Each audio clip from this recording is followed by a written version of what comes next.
Hello, my name is Richard Everhart Groves Jr., and I'm the president and founder of the Kendell Financial Group. And I specialize in lifestyle financial planning, emphasis on lifestyle. Most people, what they're trying to do is to maintain their lifestyle for their lifetime. And what we want to make sure is that that financial footprint maps to the lifestyle you've grown so accustomed to having. My philosophy is simple, is to engage, inform, and educate you on solutions that's going to benefit you and your loved ones. At the end of the day, our goal is to leave you better off than where we found you. One of the things I always talk about is the idea of lifestyle financial planning, right? Emphasis on lifestyle. Because what we've found over the years, over a decade of doing this, is that most people are concerned not just the money, but their lifestyle, how they live their life, what they do. Because if I could take away the financial piece of it, and you were guaranteed that you could live your lifestyle for your lifetime, the finance piece would be irrelevant, right? Because all we're really trying to do is maintain the lifestyle. And so what we found, everyone has different idea what their lifestyle is. There's no one size fits all. The pictures here you can see up there, standing in front of the water, that's my favorite picture because it's one of my favorite places, which is Martha's Vineyard. Exercising, traveling, fishing, whatever that lifestyle is, that's what I talk to our clients, right? Because that's the emphasis. A little bit about myself, those who know me, 34 years married, or 35 years married, 2 kids. Some of you know my kids, our kids. Been doing this over a decade now. I've spoken to roughly over 5,000 people, right? With an emphasis on lifestyle financial planning. I've written a book, Oh God, I Need a Job, The 5 Commandments of Getting Hired. And I'm presently writing another book called Don't Keep Up with the Joneses, They're Broke. Right? Everything I have tended to do has always been about people. How do I help people? How do I provide value? That's my mission, always be providing value. I hope today the same thing is clear, that my goal is to provide value. We're not selling you anything. Let me put this out there right now. We don't sell anything, right? We provide services, right, for folks. The only thing that we do give a complimentary health and wealth report, right? It's complimentary, right? So that you know where you stand. Most people don't have one. And through that, we have Miss Nicole Bell here, who's estate planning, because we start from the beginning and we go all the way to the end. I do want you to feel comfortable, right, to talk about these things. Oftentimes, we don't talk about these things, right, until it's too late. I get clients come to me at the last minute, what can you do with this? I'm like, I can't do anything with that. 5 years ago, had you spoken to me, we might have been able to do something. So let me talk about the whole financial aspect of things. I always say perception is reality. When you change your perception, you change your reality. Finance is no different. People have a perspective and a perception of what finance is in terms of planning for your future. So how many people see the woman in here? How many see an old woman? How many see a young woman? Well, there's 2 women in there. Right? So if you look at this here, that's the young woman with a little necklace on her head. The old woman has the big nose. But this is how we look at life a lot of times, right? We can look at the same picture and see different things. Financial planning is the same thing. We have a perspective, things we learn, right? There's a book called The Psychology of Money. Right? And it basically says that our experience with money has everything to do with our life experience. So if you have not experienced certain things in terms of financial planning, you don't tend to do those things because you don't even know about them. So one of our goals is to provide you information and insight on things you did not know you did not know. So I found that over the years, there are financial personalities, if you will. The saver, the planner, the risk manager, protector. And I'll emphasize what each of these areas are. And later on, we're going to see just how competent you are with each of these areas. You don't have to show anybody after you take this personal test, right? I don't want to embarrass anybody. So there are 2 phases when you start to plan for your retirement. The first phase is accumulation phase, and I'll go further into what that represents. And then the next phase is distribution phase, or spending the money you have carefully accumulated over a period of time. We talk about the accumulation phase as going up, climbing the mountain. This mountain happens to be Mount Everest. And during this time, what we found is that a lot of people save money, they go up the mountain, but they don't prepare correctly, or they don't know what things they should be preparing for. That's what we found in most cases. And because of that, 42% of American people will retire broke. 42%. Not that they didn't put money away, not that they didn't save money, but they didn't know all the other areas that they need to take into consideration as they're planning for their lifestyle. And I don't call it retirement, I call it freedom years. Freedom to do what you want, when you want, how you want, with whomever you want, and where you want. So when we move into this distribution phase, now most people don't plan for spending their money. Like right now, the market has been down. There are some people that looked at their 401k, looked at their IRA, looked at the SEP, and so forth, and they're like cringing because this is just bags of money. It is not income. The money you have in your 401k is not income. It's just bags of money. And if it's not put together in a specific way, that's how you can run out of the money you've worked so tirelessly to accumulate. Morningstar Center for Retirement policy studies show that the risk is higher for a single woman, 55% chance of running out of money, 40% if you're single, and then 41% if you're a couple. My goal is always for you not to be a statistic. How many people would like not to be a statistic? Show of hands, right? You did. Nicole's like, yeah, me either. So let's go back to the two phases. And what I find mostly is that, how many people ever use a financial advisor before? All right. I talk to them all the time. We do advising, but we try to separate the two. The financial advisor really is focusing on your accumulation period here. Stage one, as I like to call it, right? You're putting money away. Maybe you bought real estate. Maybe you have an IRA. Maybe you have a SEP. Maybe you have a 401k, 403b, 457, all these acronyms for money, where you place your money, right? And a lot of us look at it and go, ooh, it looks really good. You get your statement like, wow. Looks really good, right? But that's just one strategy. Think of it like going to the doctor, your primary doctor. You go to the doctor does all the tests, test your blood pressure, says you're good. But then you have a cardiac element, right? Do you go back to your primary doctor to find out how your heart's doing? Or do you go to a cardiac person? You go to a cardiac person, right? Because the two do different things. They know different things. It's no different when you're planning for your future. I look at ourselves as very specialist cardiac people. We move over into stage two, because this is preservation, income distribution, or spending. Most people have not planned how to spend their money because they're too busy looking at how much they have. But when you get into the distribution state, you basically lose about 30% of your income if you're working for anyone. Most people are not giving you 100%, but there are ways to get there based on what's available out there, right? So the strategy in stage two is completely different. You're not necessarily making money. Maybe you go to part-time work, but you're only doing that because you want to, because you have the option of walking away. The desire now is security. You can't deal with the drop in the market, right? Because your time horizon has changed dramatically. So you want to minimize chances there, right? You want to create lifetime income, so when you wake up, each month, that money is coming in just like when you were working, unless you like the 401k when you wake up and you have our administration or a administration make some statements and all of a sudden your 401k tax tanks. I had a client one time years ago, one of the first drops, and she was ready to retire and the market dropped dramatically. She said, Richard, I can't retire. But I told my advisor I didn't want to be in this position, and they didn't do anything.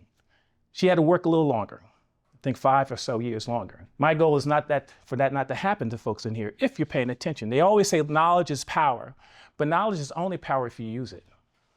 It's not enough for me to provide information. If you don't use the information, it's irrelevant. So in this strategy here, you're at assets that produce income now, and then you don't have to worry about anything because time is not on your side. So there's a completely different strategy that you have in stage one versus stage two. You can't go to your primary doctor. You can go here or her here and then try to go to them over here because there's two different elements of planning. Now, I said there were different personalities. There were the person who's saver, the planner, and the protector, right? Most people are savers, right? That's why I said you look at your statement. You're like, wow, I'm doing really good.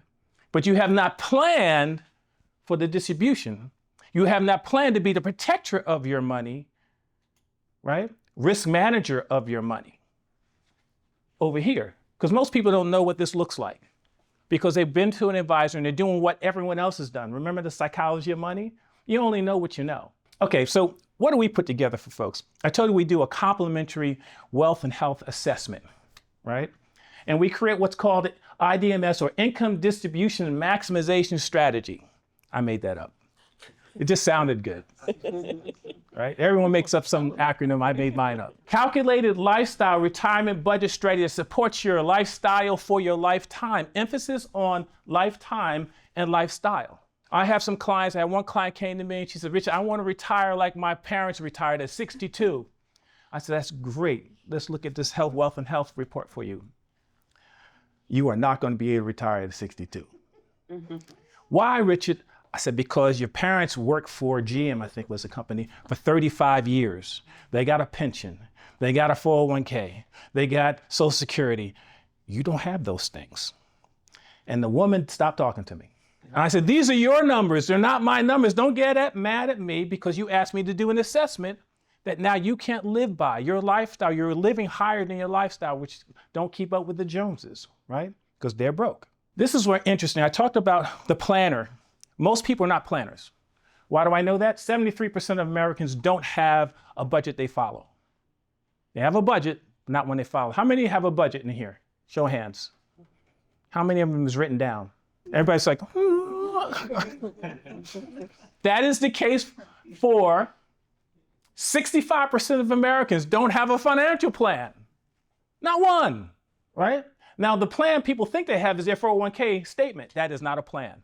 Doesn't tell you anything but what's happening from quarter to quarter. That's all that tells you. Financial advisors don't necessarily give you a plan because they are generally collecting fees for telling you how much you're making, which is not a bad thing because you want to be making as much as you can. Remember I talked about that primary doctor versus a specialist, right? He or she's not telling you what you need to be able to spend down the money.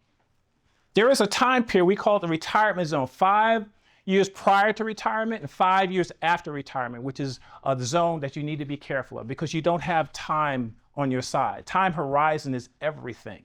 2008, Elmer J. Fudd, millionaire. He owns a mansion and a yacht, right? Now I'm dating myself because some people may not know about Elmer J. Fudd, but I did. And I know all you do too, so I'm just saying. How much did you lost? And how many remember 2008? Show of hands. How many were afraid to look at what they had saved up, right? And if you did look at it, you're like, little crying, little whimpering. But what if you knew or you had some idea that it was happening? Would you have done something differently? So if you have an advisor, they're always talking about riding out the market. They'll say, it's going to come back. And it's true. It does come back, but not possibly in your time horizon. The emphasis on your time horizon. If you look historically, the market always comes back. You always make more money in that market over time when you don't need it. We're talking about now you need it. Your spendable money, maintaining your lifestyle for your lifetime. So let's talk about this, what you hear about the pundits talk about the market. The myths, 12% return. You know, get 12% return. But here's the thing, from 2000 to 2023, this is what actually happened in the market. The S&P 500, just so we're on the same page, right? These are actual timelines, riding out the market. So from 2000 to 2023, you would have actually gained 4.28% return on your investment, not the 12%. Because statistics can show you anything, but it's also a timeline. Why is that true? So from 20 to 2002, the market goes down 50%. We call this sequence of return, the sequence of the market, up and down, up and down. You got to ask yourself, what part of the market do you want to be in? So between 2000 and 2013, zero return, made no money. Why do people think they make money? Anybody have an idea why they think they make money during that time? Because they see the numbers going up. Why is that number going up? You know why? Because you continue contributing. So you go, oh, wow, I've made money. You did not make money. Put your own money away. And the decline 2022, market dropped 25%, right? 2023 market went up well, dropped 22%. Market went back up to 25% 2023.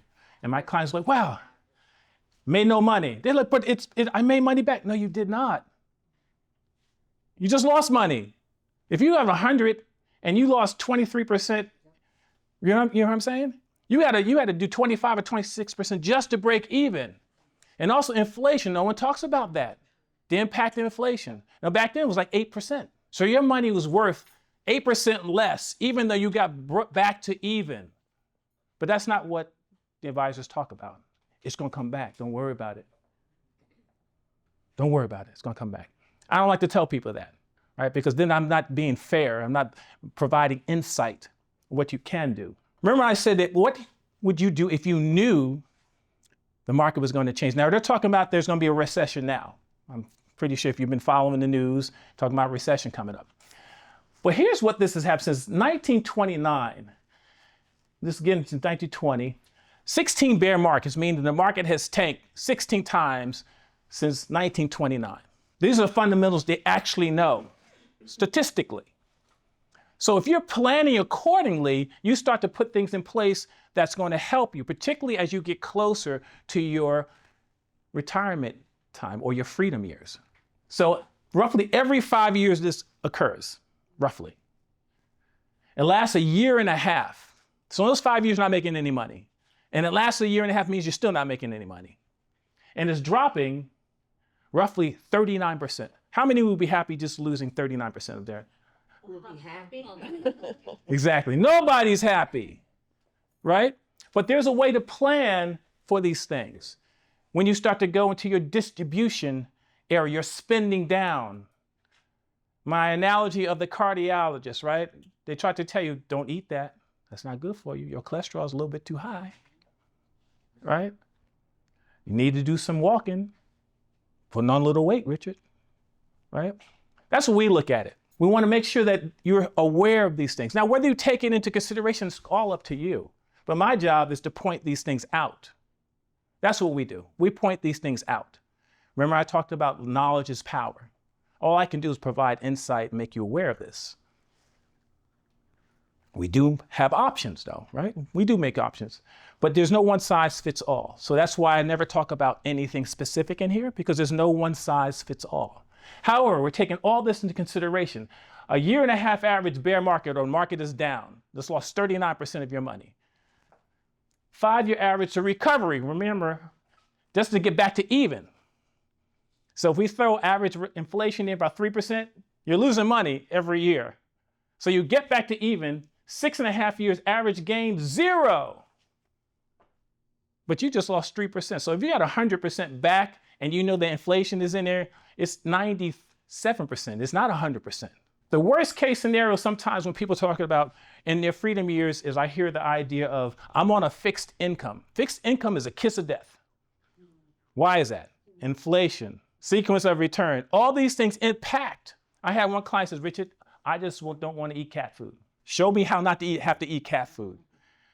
And I was like, that was her statement. I don't want to eat cat food. There are people who do eat cat food because it's cheaper than buying a can of tuna. Well, not these days. Seems like cat food is more than tuna. Seen cats eating better than we are, man. You ever see commercials? They got it on a silver platter. The cat strolls up to the you know.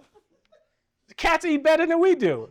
I mean, think about it for a second. If you have an animal, another family member, they got a house, they got transportation, they got long-term care, no rent. It's lovely to be an animal, you know? So here's the other thing that they never talk about is the fees that accompany some of these things, right? So how many know if you have a phone, what your fees are in there? Now, it is not in your statement. It's not in the statement. You have to get the whole syllabus out. And then you have to, if it's in PDF, you have to search for it because it's not readily available to you. I had one client. We called up the company. I said, how much are they paying in fees? Because he didn't know. He said, Rich, I think I'm paying 1%. We called him up. How much is he paying in fees? 2%. Is that everything? Well, no, there's another 5%. Okay, not 5%, 2.5%. I said, is there anything else? He says, yes, but it's built in. I said, okay, that's great. What is it? I don't know. What do you mean you don't know?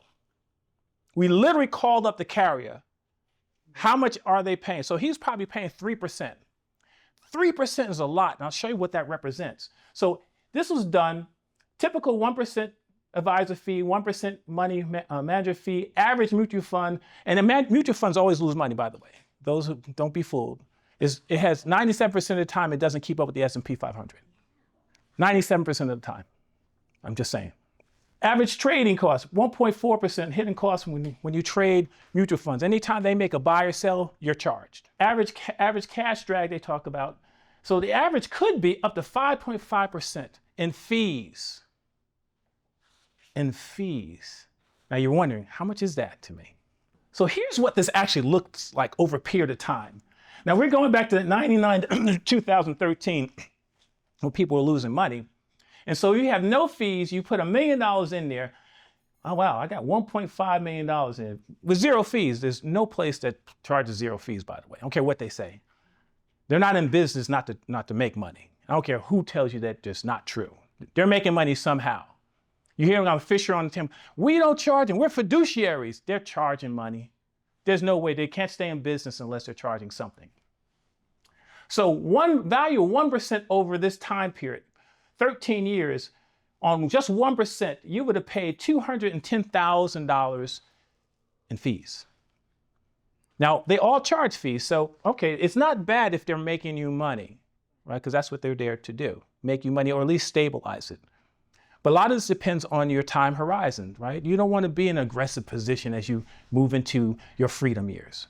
But let's say it's 2%, $393,000 or 39% that you just gave away. Now, again, as I said, if they're making you money, it's kind of irrelevant. If you look at it and say, hey, it's offset by how much they've helped you make money. 3%, 500, almost half the money. So look at how much you have. $952,000 you have as your money, and they just made $551,000. 4%, my God. 5%, like they were saying, my God. Now, 5%, they're just happy you showed up at the door. They're like, hey, Sonia, how you doing, girl? Right? That's the impact of fees. We look at all those things, right? Because long term, you can't pay all these things. It doesn't help you. Within the school systems are atrocious because they not governed by the outside people. So they have those 403Bs. And the companies that are in there can charge as much as they want on fees.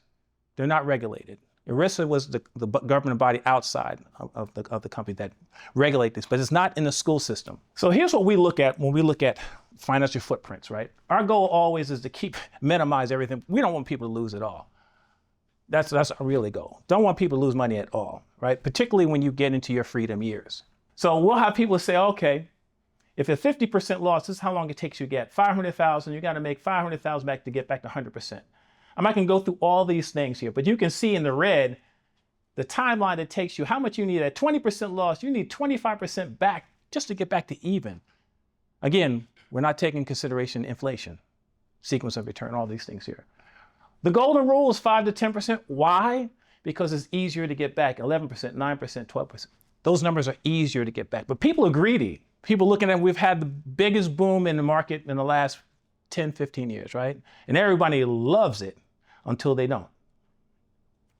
Because they're not planning on everything. Diversification, just making sure that you're protected along the way in some parts. The closer you get to your freedom years, the more protection you want. You become the protector. Remember I said the personalities? You should be becoming more of the protector, the risk manager of your lifestyle and your financial footprint. So one of the things we're always looking at is maintaining your lifestyle for your future means 100% income if you can, and protect your spending money. That's what the emphasis is on. How do we protect that? So lifestyle financial planning is like chess. You make a few bad moves, as we all know, like I told you about the client who made a bunch of bad moves and didn't want to hear about it. So I have a game we play. Don't keep up with the Joneses. They're broke. Now we're going to see how educated, how prepared you are. In your folder there's a very colorful page with faces on it. And on this financial planning the game. Are you a Smith or you a Jones? 5 elements of lifestyle planning, right? So the first bucket here, we have longevity risk, mortality risk, health risk, market risk, inflation risk. You're going to give yourself a point for every question you can answer in the first bucket. How much will you need if you live to age 90? Y'all don't know that question. Y'all don't get a point. I see faces over here. Now, my mother is 90. Her mother was 100. So these things are possible. Does your income have cost of living increases? What does that mean? If you are in a pension plan, typically, right? Some pension plans have cost of living increases, meaning that they keep up with inflation. If it's 3%, they have a 3% increase. Your 401k typically does not have a cost of living increase that's automatically in there, right? So if you have a pension, does your income have cost of living increase? And if you don't know it, you still don't get a point. Do you have other guaranteed lifetime income besides Social Security, annuity, or pension? If you lose a spouse, do you have something to replace the income from Social Security or pension benefits? I did. Why is this important? Those of us who have significant others, Social Security does not, when your spouse passes, one of them goes away. Right? So if you have two ones, the average is like $1,300 for women, $1,500 for men, right? If the husband dies, that $1,300 goes away. You only can keep one. You get the highest of the two, right? Underneath a pension plan, they have a pass on. Spouse can receive a percentage of that. Not everyone elects to have that. You have to elect to have it. Mm-hmm. Some people don't know they're supposed to elect, hey, if I die, some of this goes to my spouse. If you do have that, do you know how much you plan to give to them? And what they mean, do you have anything to replace it? Just lost $15,000 and that's your lifestyle. $15,000, you're basing your lifestyle on two people. And you just lost $15,000. How much of your lifestyle has changed because of that? And what's in place to modify that? Do you know how much of your business you will keep if one happens? No one's writing anything down. Y'all are terrible, boy. It's like, when we get to the end, boy.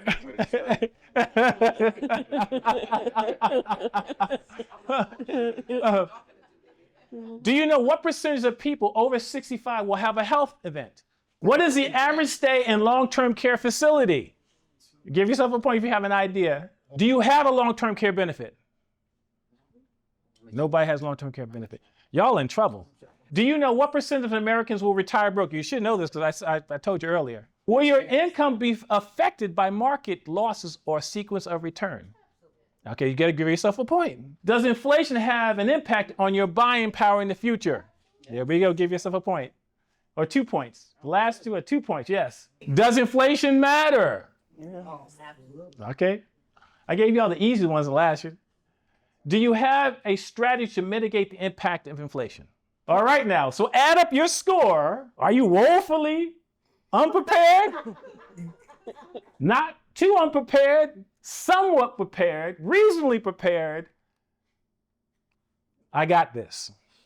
So I'm not going to go around the room and ask any of these questions. These are the questions you want to ask yourself. I do tongue in cheek, but it's important because a lot of times we don't ask ourselves these questions, right? Or we don't know who to ask the question to. So when we go through what the roadblocks typically are, right? Longevity, outliving your money. The biggest fear, number one fear people have is outliving their money. That's the number one fear. Expectancy, I asked about the 65, you have a couple of 65, 50% of them might live to age 92. There's a 25% that one of them will live to 97. Those are what the numbers are, statistically. Since you don't know how long you're gonna live, you gotta plan for living longer. I had a client say, Richard, I don't wanna live to 90. I'm like, you don't have a choice. You know, God is the one that, unless you have a direct relationship, direct call, you don't know when that time is going to be for you. And just because you said you're probably going to live longer than you expected, just because you put that out there. Long-term care. 70% of Americans over 65 will have a long-term care event. Event might not mean that you're in long-term care, but you'll have an event. Here's the statistics, though. 3.7 years for women in a long-term care place. Roughly $73,000 nationwide, so average cost $270,000. Up here in the Northeast is more. For men, we don't live as long. 2.2 yeers, $160,000. Now, here's the other thing, the nice thing about being a man if you're married. We live longer if we're married. Mortality. Now, again, this only comes into play if you have a significant other where Social Security might be in place and so forth. Or those of you who don't have that, you don't have to worry about this. That survivor rule is a pension survivorship. I want you to think about which one is going to be most important to you as we go through this. Inflation. This is the thing that got me. $20 purchase in 1992 now costs you, that same $20 of goods costs you now $42.31, 111% increase. So I like to take my little fake number money here because rip it in half. Am I living on this? Market risk, we talked about that. We don't know what the sequence of returns is going to be. The next recession, when will it hit? We're not sure. Some say it may be happening soon. How old will you be? Will it happen when you are going into your freedom years? We don't know that. How do we plan for these things, right? How much can you afford to lose? I have clients say, Richard, the market's going to come back. Yes, it will. But in your time horizon, that's what's important. And that's what we're looking at. When we do our item S plan, we're looking 20, 25 years into the future because we don't know how long people are going to live. The retirement danger zone we talked about earlier. 5 years before retirement, no time to recover. 5 years after withdrawals, we'll lock them in. Kind of market risk from 2019. Here's, it took, say, 14 years it's talking about to get back to even. That's a long time. And lastly, taxes. We don't know what taxes are going to be. That's why some CPAs say, hey, right now is the least expensive time for taxes. So we talk about conversions, right? Roth conversions and things of that nature, taking some 401k and putting over there. There is something to be said for that, depending upon when you need the money. And I'll explain that in a second. So the highest federal income tax back in 1913 was up to 78%. I don't know how you lived if you were taking taxes of 78% on somebody. But right now, 2018 is down around 35% is the max, I think, on taxes. We don't know whether taxes will increase, but we probably know that it's not going to decrease. I love this one here. 40% Obama, 33 Bush, Clinton, pretty high. Can you imagine having to give up 39% of your on taxes? Also, when you have 2008, when you drop 39%, plus you got to give another 39% in taxes, or 22, whatever that number is. Here's the other thing that we don't take in consideration, RMDs. People understand what RMDs are? Required minimum distribution, it's called. It's there. I have some clients who have their 401ks are called qualified money. Qualified money just means that it's never been taxed. Non-qualified money means it has already been taxed. A Roth IRA would be that, right? When you pull money out the Roth, you pay no taxes on that money. If you were to die, they have something called the Secure Act 2.0. If it's an inherited IRA or Roth, they don't pay tax on it, but they have to take it out within 10 years. Now, some of you may have one that's going to go to your children, right? Or somebody. RMDs say that now at 73, if you have a 401k or qualified plan, you have to distribute money from it. 3 to 4%, I think the number is. They don't tell you, though, that it increases over time. Why is that important? Those of us who will go on Medicare, if it's still around, right? Medicare has what's called IRMA, income-related monthly adjusted account.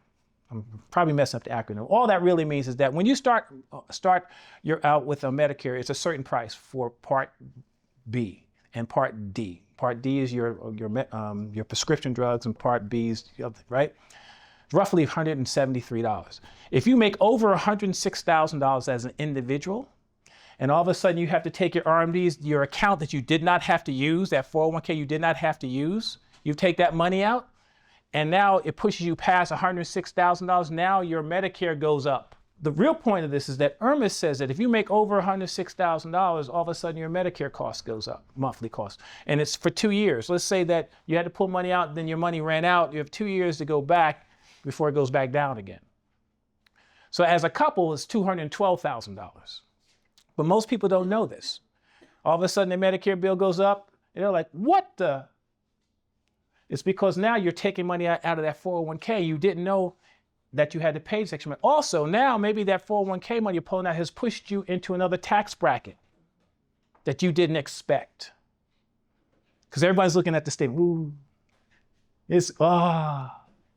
But now you have to pay more taxes on them because you didn't know about the IRMA, or you didn't know that now it pushes you into a certain tax bracket, which is why sometimes people do look at conversions.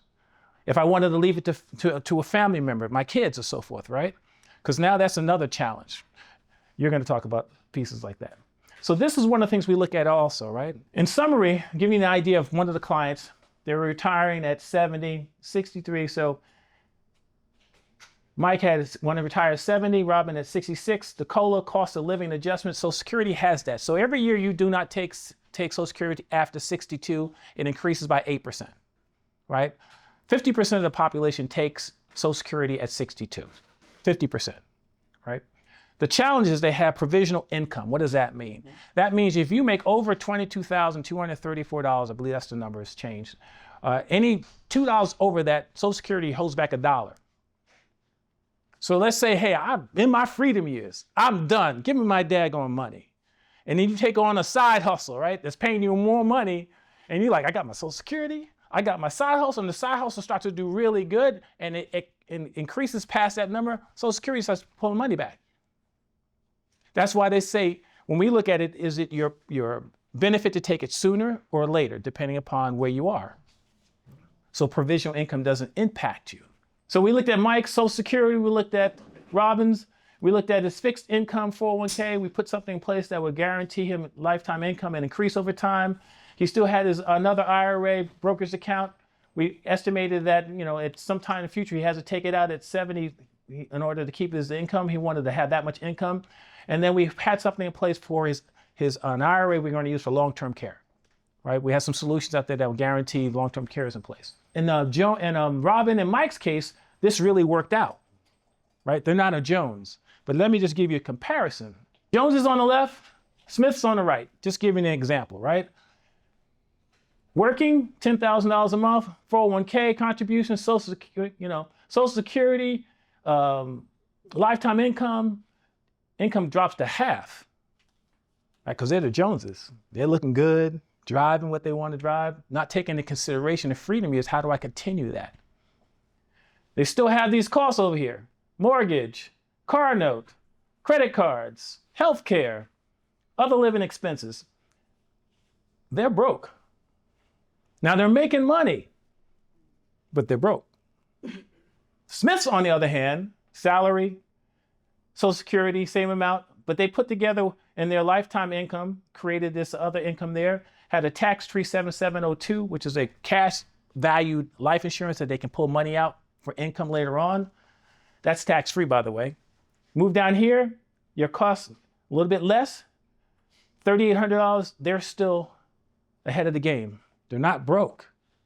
Plan a little better. Just planning. That's all it was. One side making more money, the Joneses, but the Joneses were living like the Joneses. The concept here is, what are your lifestyle goals? That's what we work on. What's the lifestyle goals? And then does the financial footprint that you've grown accustomed to allow for that in the future? That's what we help people figure out. So I want to thank you for taking the time to look at our video. My name is Richard Everhart Groves Jr. You have a great day.